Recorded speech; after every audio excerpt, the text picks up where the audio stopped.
이제 두 번째 시간은 자료 말씀, 그 큰 윤곽은 첫 시간의 말씀을 나눴으니까 자료 말씀으로 바로 들어갑니다. 8장 8절 우리에게 있는 작은 누이는 아직도 유방이 없구나.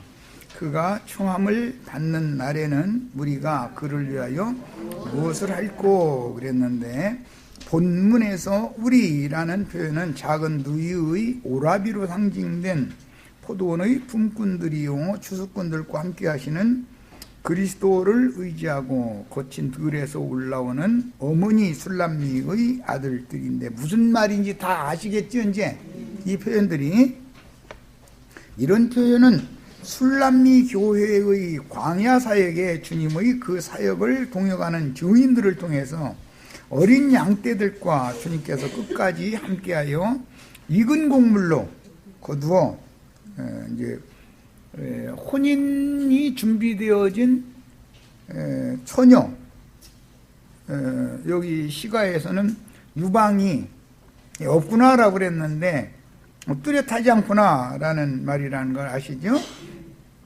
유방이 뚜렷하게 되도록 길러내야 되는 것을 지금 말한 거예요. 처녀가 돼야죠. 시집을 가려면 증인들을 통해서 어린 양떼들과 주님께서 끝까지 함께하여 익은 곡물로 거두어 어린 양의 혼인에 참여하게 한다는 것을 보여줍니다. 작은 누이란 주님의 사랑하시는 술람미에게 부탁하여 거친 들, 즉 광야 교회 생활을 잘 마무리하고 먹이고 치는 사역을 통해서 어린 양의 신부로 혼인날을 대비해야 할 어린 생명의 양떼를 의미하는데, 계시록에서는 해를 입은 여자의 남은 자손들이다 라고 표현을 했어요. 우리가 만약에 이 세대를 염두에 둔 말이라면 우리는 남은 자들이죠. 우리 앞선 세대는 데려감을 받은 자들이고, 그런 뜻이에요. 그 큰 환난의 때를 당하게 된 신자들이며, 계시록에서는 광야 자기 곳으로 도망하여 뱀의 낯을 피하여 주의 증인들에게 양육을 받는 해를 입은 여자의 남은 자손이라고 하였습니다. 아직도 유방이 뚜렷하지 않음을 안타까워하는 표현은 주님의 데려가실 때가 임박했지만, 시기적으로는 임박했는데 아직 처녀가 준비는 안 된 상태다, 지금 이걸 염두에 두는 말이에요. 아직 성숙한 처녀가 되지 못했음을 나타내며, 성숙한 처녀가 되지 못했다라는 말은 금기름이 준비가 안 됐다라는 말이에요. 쉽게 표현하자면 진리 지식이 너무 없는 거예요, 말하자면. 아직 시온산에서 계신 어린 양 앞으로 들림받을 준비가 완료된 온전한 신앙인이 되지 못한 어린아이 신자들이라는 뜻입니다.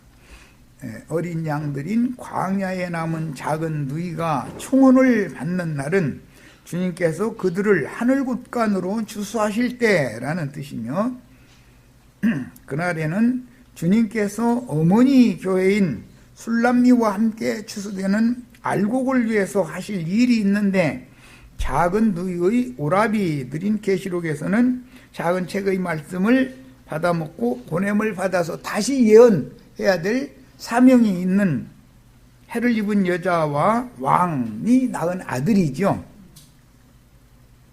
추수꾼들을 격려하여 추수를 잘 마무리하도록 합환체를 맡겨서, 이것은 영을 부흥시켜야 된다, 그런 뜻이에요. 작은 누이의 영과 마음을 격려하실 것입니다.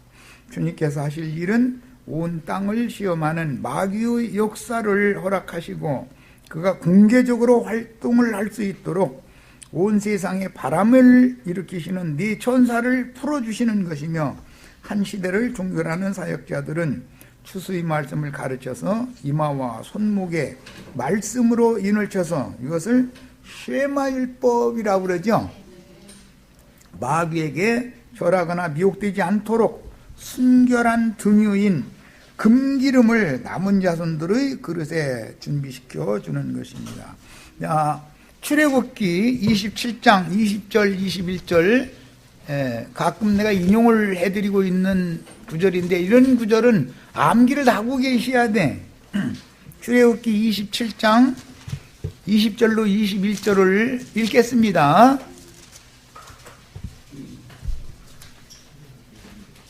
출애굽기 27장 20절 21절 성소의 등에 불을 켜기 위해서는 기름이 준비돼야죠.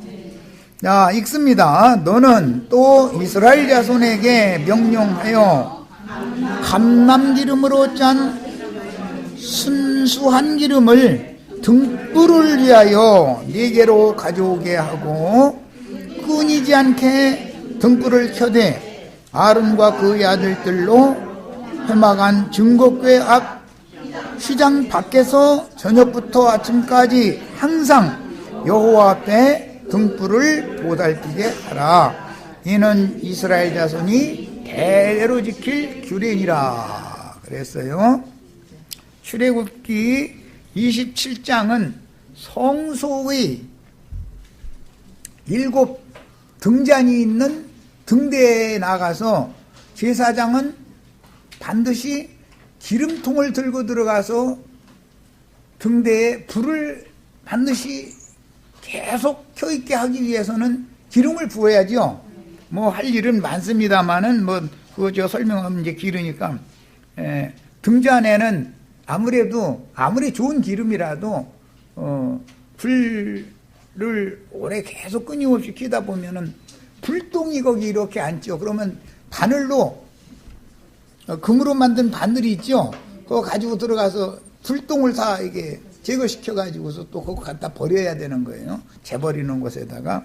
그 제사장이 하는 일이에요. 이건 우리 형제 자매님들의 영이 뭔가가 세상사 뭔가로 끼어 있고 굳어져 있으면 그거 금반을 갖다가 조사 가지고 그거 띄워야 되는 거예요. 그럼 우리 형제 자매님들을 가만히 계셔야지 어디다 대고 지금 침 놀라고 그러느냐 이렇게 하면은 그럼 못하는 거죠. 어떻게 하겠어요? 그러면 꺼지겠죠. 불 꺼지는 일이 없으셔야 되겠어요. 제사장이 일을 좀 하려고 그러면은 가만히 계셔야 돼. 그리고 그렇게 할 때 무엇가 내가 문제였고 내가 무엇로 굳어져 있는가 지금 이런 걸 깨달아야 되는 나의 영이 지금 메마르고 굳어 있구나라는 걸 빨리빨리 깨달아야죠. 이것을 조사내는 것은 이제 아가서에서는 합한채를 먹인다 이렇게 상징을 해놨어요. 자, 레위기 24장을 이제 쳤습니다. 레위기 24장 1절로 4절 읽겠습니다. 네. 성경 찾는데 시간 걸리시면 안 돼. 앞으로 저기 본인의 성경책에다가 매 장을 넘기면서 침을 묻혀 놓으세요. 해가지고서 왜냐하면 새 책으로 그냥 가지고 다니시면은 묻어 넘어가기 때문에 찾는데 시간 걸려. 예. 자, 레위기 24장 찾으셨죠? 여호와께서 모세에게 말씀하여 이르시되 이스라엘 자손에게 명령하여 불을 켜기 위하여 감람을 찧어낸 순결한 기름을 4개로 가져오게 하여 계속해서 등잔불을 켜들지며 아론은 회막 안 증거궤 휘장 밖에서 저녁부터 아침까지 여호와 앞에 항상 등잔불을 정리할지니 이는 너의 대대로 지킬 영원한 규례라. 그는 여호와 앞에서 순결한 등잔대 위의 등잔들을 항상 정리할지니라. 그래서 여긴 정리한다 그랬는데 실제로는 이제 금바늘을 가지고 들어가서 이게 등잔 그 불 켜지는 그 꼭대기 부분에는 닦지 않죠. 그럼 닦지 띄어내야죠. 신앙생활을 우준해진 영으로 굳은 상태로 왔다리 갔다리 오늘 일요일이니까 갔다 와야지 뭐 이런 식으로 하는 것은 그게 왜 그러느냐 하면 불이 곧 꺼지게 생긴 상태예요. 그거는 딱지가 앉아가지고 굳어져 있는 거예요. 상징이다 이거예요. 교회 모임에 오시면은 이렇게 제사장들이 그 영을 항상 불이 밝혀져 있도록 간검을 잘 해야 할 책임이 있는 거예요. 그러면은 이제 그런 책임을 잘 수행을 하도록 같이 동역을 해줘야지. 나 상처받았으니까 다음 일요일날부터 안 온다 이런 식이면은 어떻게 오겠어요. 이걸 나누겠다는데 난 이대로 이 굳은 이 상태로 그냥 죽고 말 거다 그 말인데, 예배당 목사 같으면 장로님 권사님들 몇 분 모시고 신방이라도 가지만 교회는 그런 건 없잖아요. 여기 나와달라고 사정으로 신방 다니고 그런 데가 아니니까 알아서 하는 거야. 올라면 오고 이름 못 오는 거지 뭐고요. 어쩌겠어. 자, 이제 9절로 갑니다. 그가 그랬는데 그녀지요. 작은 누이니까 교회는 늘 여자로 상징하는 거예요. 처녀로. 성벽일진데 우리는 은망대를 그녀 위에 세울 것이요 그녀가 문일진데 우리는 백향목 판자로 두리라 그랬는데, 열왕기상 6장 7절로 20절을 읽겠습니다. 열왕기상 빨리 찾으셔야 돼. 여기 저 교회 모임에 오시면은 미리 찾아 읽어보고 오라고 미리 내가 하루 전에 올려놔두는 거예요. 그런데 그렇게 미리 올려놔주고 했는데도 안 찾아보고 오니까 거기다 대고 성경책을 새 걸로 보관하려고 하시지 마세요. 자꾸 흥거 만들어 놓으세요. 흥거 자꾸 여러 번 넘기면 대충 어디에 이 말씀이 있다라고 한 번 딱 하면 그 근처 페이지가 딱 나와야 되고, 한 두 번만 넘기면 딱 찾아야 돼. 이제 이렇게 되셔야 돼. 이렇게 안 되시면 지금 시집갈 준비가 안 된 거예요. 서운하게 듣지 마세요. 지금 내가 하라는 대로 안 하면 아직 시집갈 준비가 안 된 거예요. 유방이 덜 자랐어. 유방은 뭐 하는 거예요? 아이 낳아서 젖 먹이는 거죠. 그럼 내 속에 말씀이 저장이 안 돼 있다는 말이잖아요. 그러니까 부지런히 성경 읽으셔야 돼. 우리 형제 자매님들 지금부터 그냥 여기다 목숨 걸어도 나는 못 따라와. 나보다면 나아야 되잖아요. 나를 못 따라왔어야 되겠어요. 성경을 아는 지식이 그만큼 다 해서 다 준비를 다 하셔야, 지식할 준비를 다 하셔야 되잖아요. 아멘을 혼자 하셨는데 다 같이 아멘 하셔야지. 얘기를 하면은 앞으로는 성경 어디 몇 장 몇 절 하면은 딱 찾아내는 이게 훈련이 돼 있으셔야 돼. 자, 7절부터 20절까지만 읽겠습니다. 자, 이 성전은 건축할 때 돌을 그 뜨는 곳에서 다듬고 가져다가 건축하였으므로, 건축하는 동안에 성전 속에서는 방망이나 도끼나 모든 천륜장 소리가 들리지 아니하였으며, 그러니까 교회에서는 정죄하는 말을 자꾸 하면 안 된다. 이게 돌덩이들, 지금 저 돌산에서, 돌산은 메시아 반석이신 그리스도죠. 큰 산에서 지금 돌 뜨는 거예요. 나도 형제가 지금 막 대꼬지를 해가지고 이렇게 대꼬를 7마리 뜨는데 그 철장 아시죠? 철장. 이게 찍어가지고서는 돌 떠내야 되잖아요. 떠내가지고는 그 자리에서 마름질을 잘 해야 된다 이거예요. 거기서 필요대로 규격대로 닦다. 교회라는 건 이런 일을 하는 거예요. 그리고 거룩한 성 세르살렘에 가서는 거기서 망치 지르고 돌 다듬고 하는 소리가 거기서 들리면 안 된다. 여기서 준비 다 된 것 같다. 그대로 갖다 들어갈 자리가 다 있어. 각양의 연사가 다 다르죠. 그러니까 누구는 어디에다 갖다 맞추려고 지금 교회에서 마름질을 지금 하고 있는 거예요.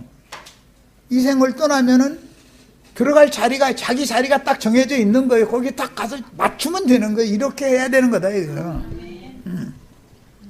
자, 그 다음에 중층 곧 골방의 문은 성전 오른쪽에 있는데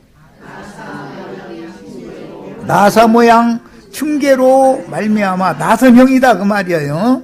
이렇게 빙빙빙빙빙빙 돌아서 위층으로 올라가는 그런 건축물 많이 다녀보셨죠? 하층에서 중층에 오르고 중층에서 셋째 층에 오르게 하였더라. 그러니까 성전은 몇 층으로 만들어져 있다? 3층으로 되어 있죠. 노아의 방주는 몇 층으로 만들었다? 3층이죠. 성전은 몇 층? 3층이죠. 마당, 성소, 지성소 다 3층인 거예요. 왜 그래요? 사람은 영과 혼과 몸으로 되어 있으니까 그러는 거예요. 자, 그러니까 영과 혼과 몸 전체가 신성으로 충만하게 되는 것이 시집갈 준비를 하는 거죠. 성전의 건축을 마치니라. 그 성전은 백향목 석가래와 널판으로 덮었고, 레바논 백향목을 갖다가 수은에다가 쓰는 거예요.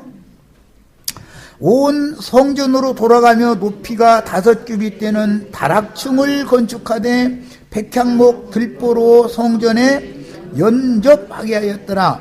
여호와의 말씀이 솔로몬에게 임하여 이르시되, 네가 지금 이 성전을 건축하니 네가 만일 내 법도를 따르며 내 규례를 행하며 내 모든 계명을 지켜 그대로 행하면 내가 네 아버지 다윗에게 한 말을 네게 확실히 이룰 것이요, 내가 또한 이스라엘 자손 가운데 거하며 내 백성 이스라엘을 버리지 아니하리라 하였더라.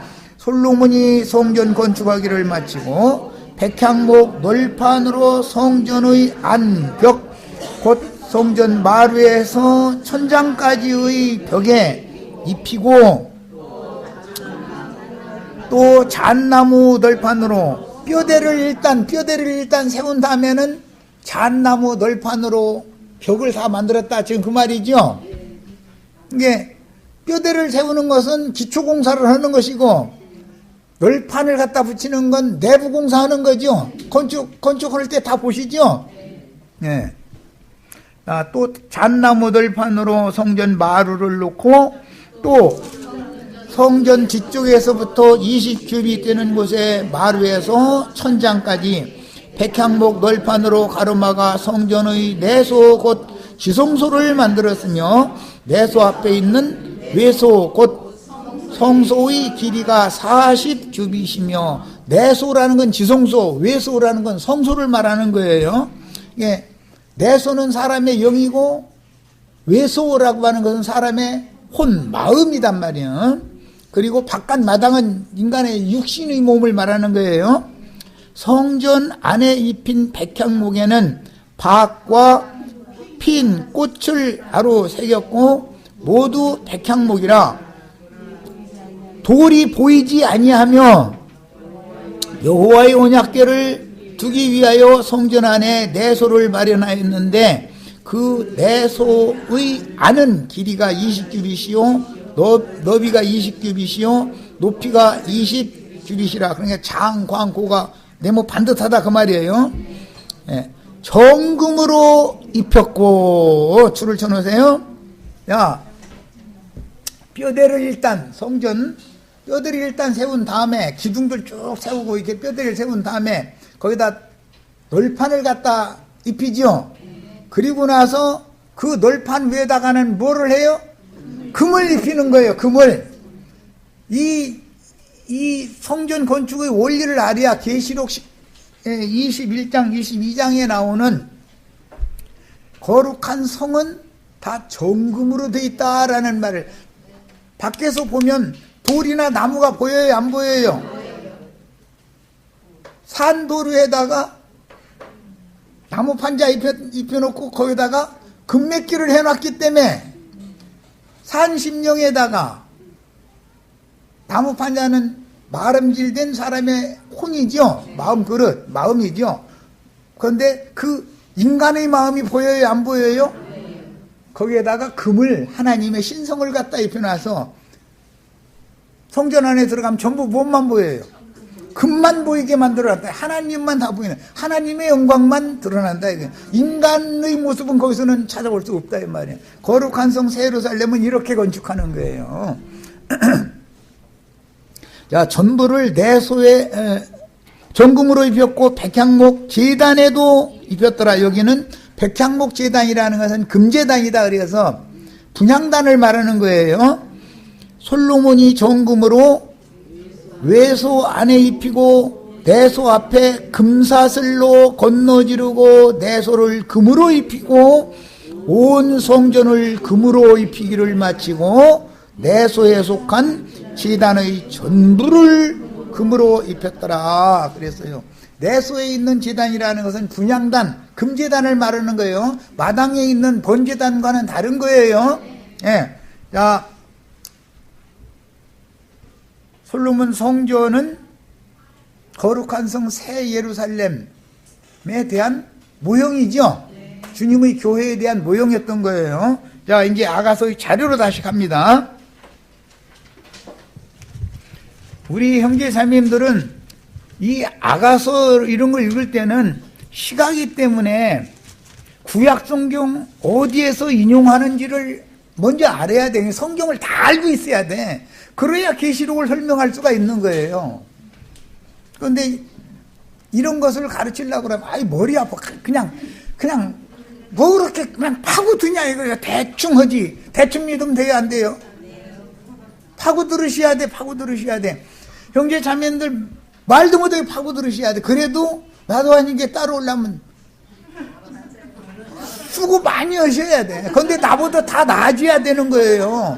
그래야 우리 형제 자매들도 다 목회해야 되잖아요. 나가서 전도하고 나와야 되잖아요. 나 혼자 이러다 죽으면 한 것도 없다. 우리 이제 끝났네 뭐. 그럼 쓰겠어요?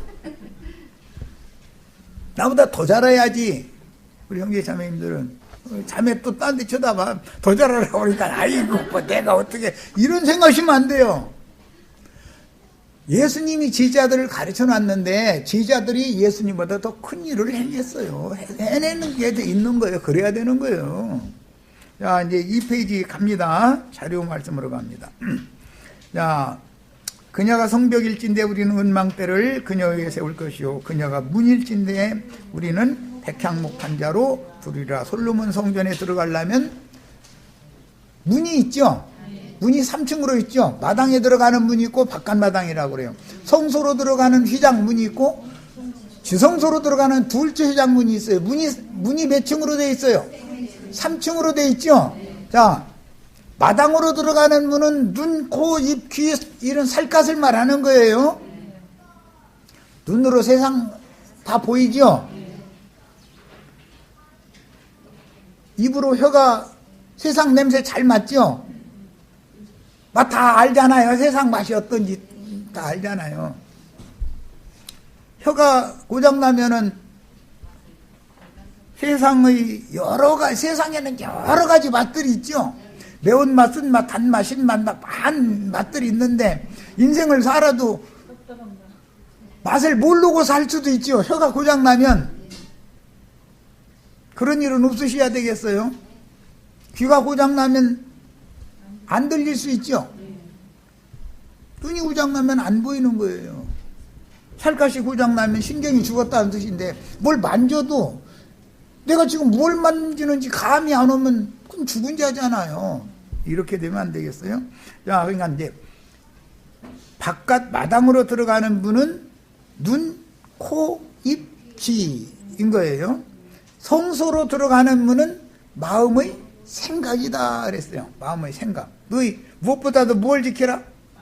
네 마음을 지켜라. 왜?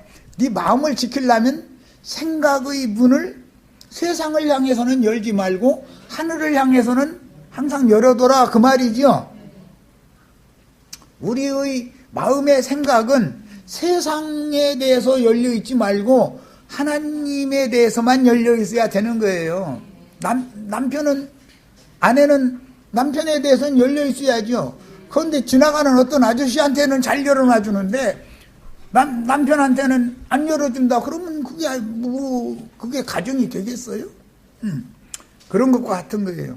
그리고 지성소로 들어가는 문이 있는데 그것은 둘째 휘장이다 그래요. 이것은 로마서에서는 영의 생각이다 그랬어요. 마음의 생각도 있지만 영의 생각도 있죠.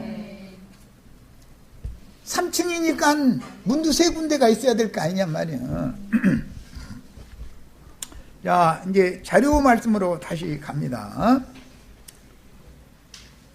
본문은 그녀가 지금 살아서 짐승의 때, 즉 큰 환란의 때를 맞은 해를 입은 한 이적의 여자가 낳은 외동딸은 귀한 딸이라는 뜻이에요.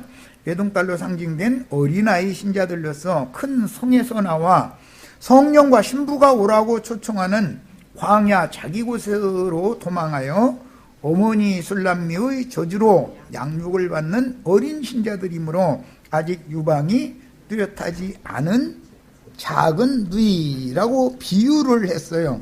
그런데 이제 우리 형제 자매님들은 시집갈 준비를 하려면 성경 몇 장 몇 절 찾으시다면 적어도 그것은 딱 찾아낼 수 있어야 돼. 이건 최소 아니야, 하여튼. 그 다음에 성벽은 사람의 청량, 천사의 청량으로 144규빗의 폭으로 길이와 너비는 12,000 스타디온의 네모 반듯한 하나님의 도성 성벽인데, 성벽은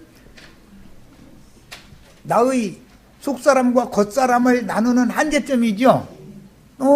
세상 나라와 주님의 나라를 나누는 한계점이에요.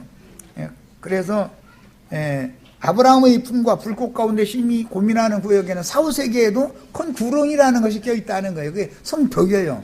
이쪽에서 저쪽으로 사후세계에서는 갈 수가 없다는 거예요. 이 생에 살아있는 동안은 이게 갈 수가 있는데, 그 구렁에 다리를 놔주러 예수님이 오신 거죠.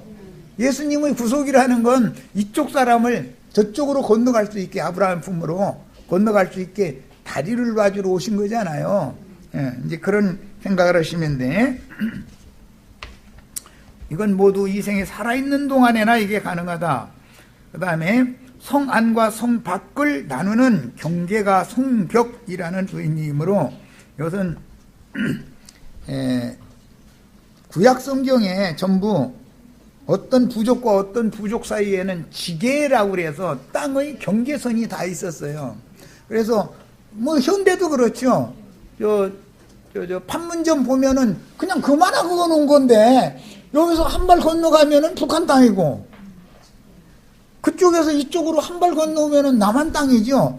그래가지고 서로 주인이 다른 거예요. 그 땅 주인이. 그래가지고 왜 너미 땅 침략했냐 해가지고 총 쏘고 난리를 냈잖아요. 그런데 이제 그 총 쏘고 이렇게 하지 말고 잘 지내자. 이제 서로 오며 가며 가면서 이게 이제 이러는 분위기가 일어나고는 있는데, 그거 잘 됐으면 좋겠는데, 뭐, 내 맘대로 될지 안 될지는 뭐, 그건 주인 손에 있는 거고. 이렇게, 지계라는 것이 다 있는 거예요. 경계선이라는 것이 있는 거예요. 이거는 육의 생각과 영의 생각 사이에는 경계가 있죠. 하나님의 나라와 세상 나라 사이에는 경계가 당연히 있죠. 그 한계점이라고 하는데, 그 경계 지점을 넘어가야만 된다 이거예요. 세상 나라에서 주님의 나라로 가려면 경계 지점을 건너가야 되는 거잖아요. 그런 뜻이다 이거예요. 이것은 다윗이 원래 여부스 족속이 가나안족 중에 차지하고 있던 시온산을 빼앗아 가지고 거기에다가 밀로로 축성을 이제 했어요. 이게 성곽을 이게 쭉 둘러서 친 거예요. 그리고 그 성을 다윗성이다 처음에 이름을 그렇게 붙였다가 나중에 솔로몬 때는 예루살렘 성이다라고 이름이 이제 바꿔지죠. 예루살렘은 새 이름이죠. 그런데 시온이라는 말 자체는 미국 여행들 하시면은 자이언 큰 바위로 되어 있는 산, 그랜드 캐니언이 아니라 자이언 캐니언이라고, 이게 미국은 시온이라는 히브리어를 자이언이라고 그러죠. 그렇게 발음을 하기 때문에 자이언 캐니언이라고 하는 것이 있어요. 막 바위 전부가 어마어마한 바위로만 되어 있는 산, 그 구경해 보신 분들이 있을 거예요. 그렇게 적이 그 성을 넘어 쳐들어올 수 없는 요새라는 뜻이에요. 거기는 절대로 쳐들어올 수 없어요.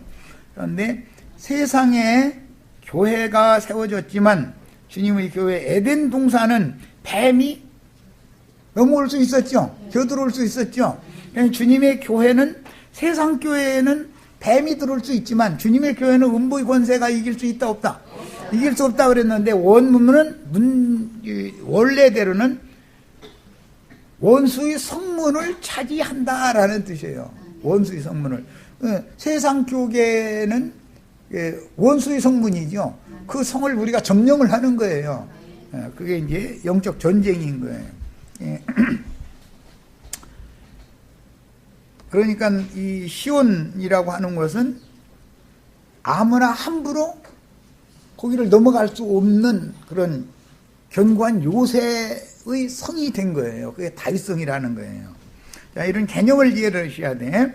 자, 이 성은 거룩한 성, 새 예루살렘 성으로 상징되는 어린 양의 신부성이며 그 천년이 차면 거룩한 성 예루살렘으로서 어린 양의 아내성이라고 하는데, 창세기에서는 에덴 동산의 중앙으로 상징이 되었고, 그 땅에 동방에 동산을 창설하시고 동산의 중앙에는 창세기 시작부터 3층으로 되어 있죠.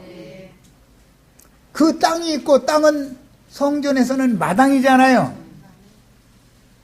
동산이 있고 성소와 지성소 합친 거예요.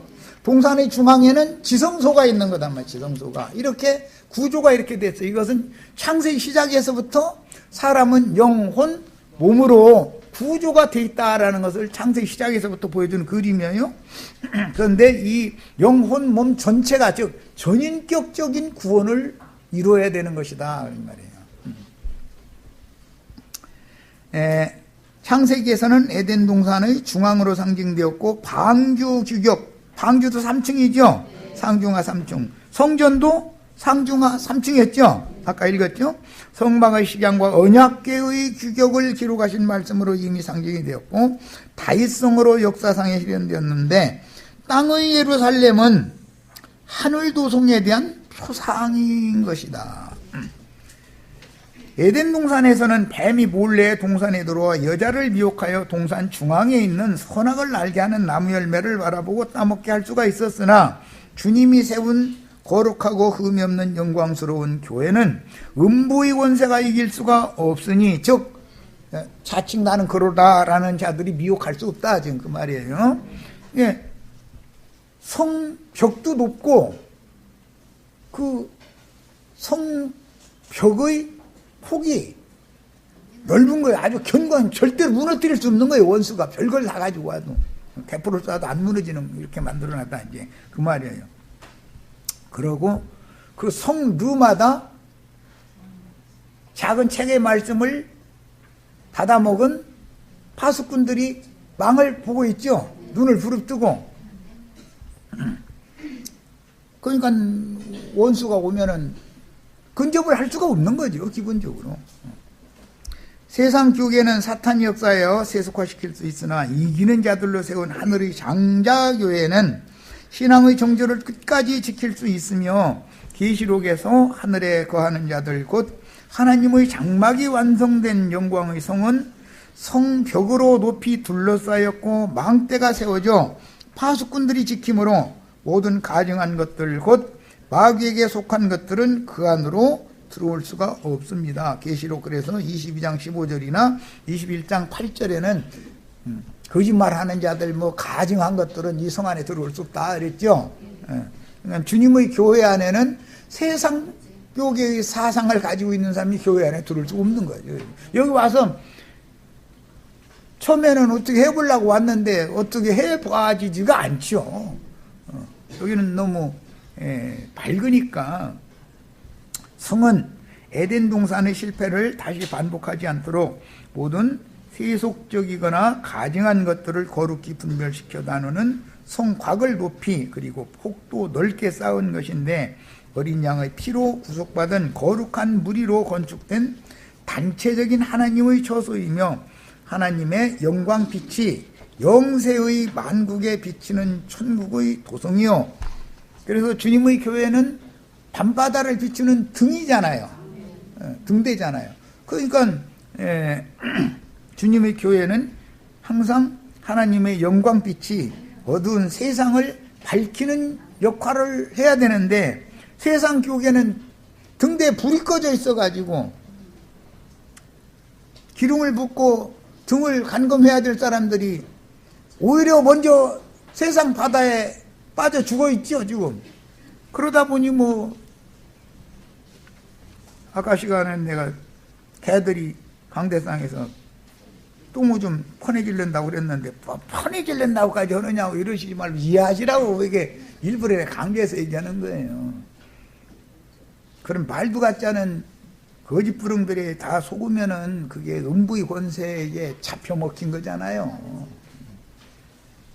그 다음에 그것은 단체적인 하나님의 처소고 하나님의 영광 빛이 영세의 만국에 비치는 천국의 도성이요 참빛 세계인 아들의 왕국의 모든 권세와 영광이 이 성에서 비쳐서 이 빛으로 오는 세상을 다스리는 거죠. 영원 세계를 빛으로 다스리는. 빛이라는 건 생명의 말씀을 말하는 건데 그리스도의 말씀이 어린 양의 생명의 말씀이 영원토록 다스린다 이거예요. 하나님의 나라를. 이거는 이제 사무엘하 5장 1절로 79절 사이에 나오는 말씀을 79절이 아니라 7절 사이에 나오는 말씀을 여기 인용을 해드렸는데 그 구자는 삭제하세요. 오타가 나왔네. 자, 읽어봅니다. 이스라엘 모든 지파가 헤브론에 이르러 다윗에게 나와 이르되 보소서 우리는 왕의 한 권력이니이다. 처음에는 다윗이 어디에서 왕에 등극을 했죠? 헤브론에서 왕이 되었지만 7년 동안 전쟁만 했죠. 그러다가 지금 온 이스라엘 12지파의 왕으로 다시 기름 부음을 받는 얘기를 하는 거예요. 전에 곧 사울이 우리의 왕이 되었을 때에도 이스라엘을 거느려 출입하게 하신 분은 왕이시었고 여호와께서도 왕에게 말씀하시기를 네가 내 백성 이스라엘의 목자가 되며 이것은 유대의 목자가 되는 것과는 다른 얘기죠. 남유다의 목자는 이미 7년 했어요. 그런데 지금 온 이스라엘의 목자가 지금 되는 얘기예요. 네가 이스라엘의 주권자가 되리라 하셨나이다 아니라 이에 이스라엘 모든 장로가 헤브론에 이르러 왕에게 나오매 다윗 왕이 헤브론에서 여호와 앞에 그들과 언약을 맺음에 그들이 다윗에게 기름을 부어 이스라엘 왕으로 삼으니라. 이때부터는 온 이스라엘이 왕이 된 거죠. 다윗이 나이가 30세에 왕위에 올라 40년 동안 다스렸으되 헤브론에서는 7년 6개월 동안 유다를 다스렸고 예루살렘에서 기름 부음을 두 번째 받은 다음에는 33년을 더 다스리고 총 40년을 다스린 후에 다윗이 떠났어요. 왕과 그의 부하들이 예루살렘으로 가서 그 땅 주민 여부스 사람을 치료할 때 하매 그 사람들이 다윗에게 이르되 네가 결코 이리로 들어오지 못하리라. 예루살렘의 옛 이름은 여부스지요. 맹인과 다리 저는 자라도 너를 물리치리라 하니 그만큼 그 시온산 외에 있던 여부스 족속은 이 시온산은 아무도 근접할 수 없다라고 자신하고 있었던 것이죠. 그런데 하나님이 다윗을 통해서 그 시온산성 여부스 족속이 차지하고 있던 시온산성을 빼앗게 만들어 주신 얘기래요 지금. 하니 그들 생각에는 다윗이 이리로 들어오지 못하리라 함이나 다윗이 시온산성을 빼앗았으니 이는 다윗성이라.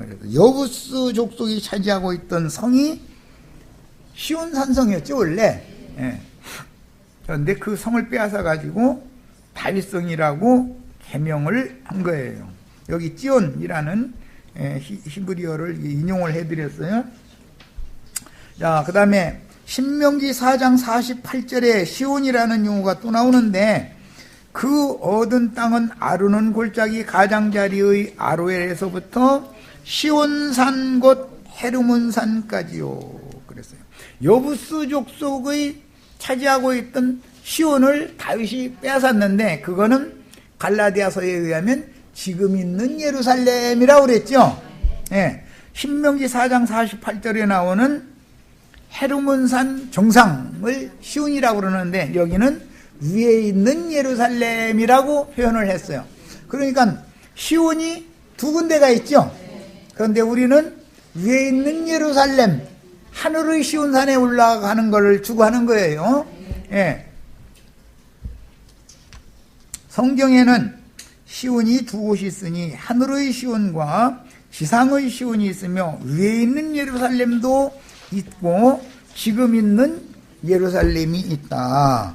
자, 그러면 두 예루살렘이 다 필요한 거죠. 예수님이 오실 때 지금 있는 예루살렘은 예수를 박해하는 장소죠. 유대 종교의 근거지가 되었는데 그 땅의 예루살렘은 하늘의 예루살렘이 세워질 때까지 임시로 있었던 모형일 뿐인 것이지 그것이 영원한 예루살렘이 아니다 이거예요. 신의 도성이란 뭔가를 보여주는 표적이죠. 거기에는 신전과 왕궁이 있는 거예요. 예루살렘 성 안에는. 그런데 그 땅의 예루살렘 성은 돌이 하나도 남지 않고 다 무너뜨려진다라고 예수님이 예언을 하셨죠. 그것이 무너지지 않으면 하늘의 예루살렘을 세울 수가 없다 이거예요. 그래서 그걸 먼저 무너뜨려야 되는 거예요. 자, 그날에 다윗이 이르기를 누구든지 여부스 사람을 치거든 물깃는 대로 올라가서 다윗의 마음에 미워하는 다리 저는 사람과 맹인을 치라 하였으므로 그 시온산은 그만큼 요새였지만 그 성 안에는 물이 없으니까 기드론 쪽으로 이렇게 성 밖으로 나와가지고 거기에 물을 길어다 먹었다는 거예요. 그때 당시. 그리고 그 기드론산 감남산 저 북쪽에는 세탁자의 밭이다 그래가지고 거기에는 늘 깨끗한 물이 흘러나왔었단 말이에요. 나중에 이제 이스라엘은 거기 흘러나오는 물을 수로로 만들어가지고 예루살렘으로 이렇게 수도관을 묻어가지고 사용을 하기까지 하게 됐어요. 자, 이런 것들이 다 모형이다 이거예요.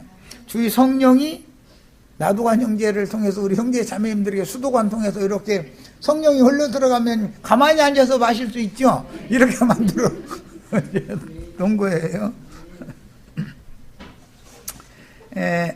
그래서 가만히 봤더니 그 견고한 성이라 군사력으로는 들어갈 수가 없는데 오늘 보니까 물 깃는 자들이 나와서 이렇게 물을 길어가는 거야. 아, 저기는 문이 있구나. 저 문을 가서 뺐으면 우리가 저 성 안에 들어가서 그 성 자체를 정복할 수 있구나라는 걸 다윗이 이제 발견한 거죠.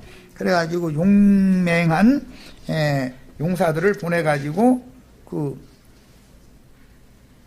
물샘에서 물 길어가지고 들어오는 그 문을, 성문을 점령을 해버려가지고 그 성을 차지하게 된 거예요. 이제 전쟁에서는 그렇게 했어요. 자, 그리고 나서 그 성을 점령한 다음에 다윗이 그 산성에 살면서 다윗성이라 이름하였고 다윗이 밀로에서부터 안으로 성을 둘러서 또 쌓았다. 이중격으로 성이 자연성을 안에서 또 성을 또 쌓은 거죠. 자, 이것은 거룩한 성 새 예루살렘의 구조가 어떤가를 보여주는 그림이에요. 여부스 족속이 차지하고 있던 다윗성을 시온성이라고 불렀으며 그 성을 예루살렘 성으로 건축하여 신전과 왕궁을 세웠으니 다윗이 가나안 땅에 세운 왕국의 표상이 되었으며 이스라엘 나라의 표상은 다윗 왕국이죠. 그리고 이스라엘 나라를 대표하는 것은 예루살렘이었기 때문에 유대인들 이스라엘 12지파는 항상 이스라엘의 회복, 예루살렘의 회복을 그렇게 고대를 했었던 거예요. 그런데 땅의 예루살렘, 땅의 이스라엘이 그럼 회복이 안 된다는 뜻이냐? 회복되는 때가 와요. 회복되는 때가 오는데 하늘의 예루살렘에 들어갈 자들이 충만한 수가 차면 하늘의 예루살렘이 땅에 준비되어져 있는 이스라엘 나라 백성들과 이스라엘의 도성인 예루살렘으로 위에 있는 예루살렘이 내려오는 것이 주님의 재림이죠. 주님의 재림은 인자 예수가 또 오는 게 아니에요. 하늘의 하나님께로부터 거룩한 성 새 예루살렘이 내려오는 거예요. 그런데 이런 거에 대해서 비스무리하게 깨달은 사람들은 뭐 과천에다가 뭐 저기가 성 세우면은 그 뭐가 된다 이제 이런 소리 했었는데 그건 말도 안 되는 소리죠. 성경대로는 위에 있는 예루살렘을 알아야 되고 지금 있는 예루살렘을 알아야 돼요. 예루살렘으로 내려오는 거예요. 위에 있는 예루살렘에 데려갈 자들이 다 데려가서 수가 차면 오는 세상에 지금 있는 예루살렘으로 내려오면 예루살렘이 회복된다 이거예요. 역사상으로도 지금 1948년도 5월 21일인가 뭐 27일인가 이스라엘이 회복이 됐지만 예루살렘이 완전히 회복된 건 아니죠. 예루살렘의 동편만 지금 이스라엘 나라의 예루살렘이지, 서편만 예루살렘이 웨스트 방크라고 그래요. 동편은 여전히 헤게도 것이잖아요. 동예루살렘이다 그래요. 그런데 이것이 완전히 회복되는 때가 온다는 거예요. 이스라엘은 이걸 그렇게 고대하고 있어요, 지금. 그게 천년왕국이라고 그러는 거예요. 오는 새 세상에서 하늘에 간직한 기업을 받을 이기는 자들은 신부의 성에 들어가서, 이 신부의 성은 아브라함의 후사들을 위하여 하늘에 준비해 놓으신 성이지요. 그래서 대관식으로 혼례를 치르고, 대관식이라는 건 왕과 왕후가 등극을 한다. 그 나라를 지금 치리할 권위를 온 국민들에게 발표하는 그 의식을 행하는 것을 대관식이다 그러죠. 대관식을 혼례로 치르고 왕과 함께 황후의 신분인 거룩한 성 새 예루살렘은 지상의 메시아 왕국 예루살렘으로 내려와서 그 천년이 차기까지 다윗 왕국의 예루살렘 성으로 상징된 예루살렘을 회복한 후에 그 천년이 차기까지 메시아 왕국의 도성으로 영광을 누리게 될 것이다. 이것이 성경 이야기예요. 그러니까 위에 있는 예루살렘에 우리는 들어가지만 예수님은 지금 있는 예루살렘을 완전히 회복을 하는데 위에 있는 예루살렘이 내려와야 되는 얘기다 이거예요. 위에 있는 예루살렘에 들어간 온전케 된 의인의 영들이 내려와서 회복된 이스라엘의 예루살렘 성에는 10분 1만 거기서 거주할 수 있죠. 나머지는 전부 팔레스타인 땅 흩어져 사는 거예요. 자기 성읍에 가서. 그런데 그 10분 1들에게 우리 형제 자매님들이 내려오려면 우리 형제 자매님들이 지성물로 10분의 1로 추수가 먼저 되셔야죠. 지금 성경이 말하는 의도를 짝을 맞춰드리느라 그래요. 이런 하나님의 경륜에 대해서 밝아지셔야 되겠어요. 사도행전 2장에 보면 오순절 때 급하고 강한 바람을 타고 불꽃천사들이 왔죠. 불꽃천사들이 오는 것이 오늘 우리 형제 자매님들이 시집을 가면 불꽃천사들이 돼가지고 들어가는 거잖아요. 불꽃천사들이 땅의 예루살렘으로 내려오는 것이 재림인 건데 이런 거에 대해서는 가르치는 사람이 없다 보니까 모르는 거예요. 그냥 예수님이 어느 한 날 공중 구름 타고 올 거다 이런 얘기만 하고 앉았는 거예요. 자, 계시록 3장 12절을 또는 21장 2절이나 10절 이런 데 보면 하늘의 하나님의 성이 하늘의 하나님께로부터 내려온다고 돼 있지 예수, 독생자 예수가 또 내려온다고 돼 있는 게 아니죠. 이런 걸 잘 아셔야 돼. 독생자 예수로 온 것은 대속제물이 되기 위하여 말씀이 육신이 되어서 첫 번째는 그렇게 왔지만 오는 재림에서는 이미 그분은 구속을 이룬 다음에 영이 되셨는데 그 영과 연합된 형제 자매님들과 함께 온다는 말이지. 그래서 데살로니가 전서 4장에 보면 주님 혼자 오는 게 아니라 성도들과 함께 온다 이렇게 돼 있죠. 우리는 주님을 모시고 태우고 오는 구름수레 불꽃천사들이 다 되셔야 되겠어요. 자, 여기까지 해서 두 번째 시간을 마칩니다.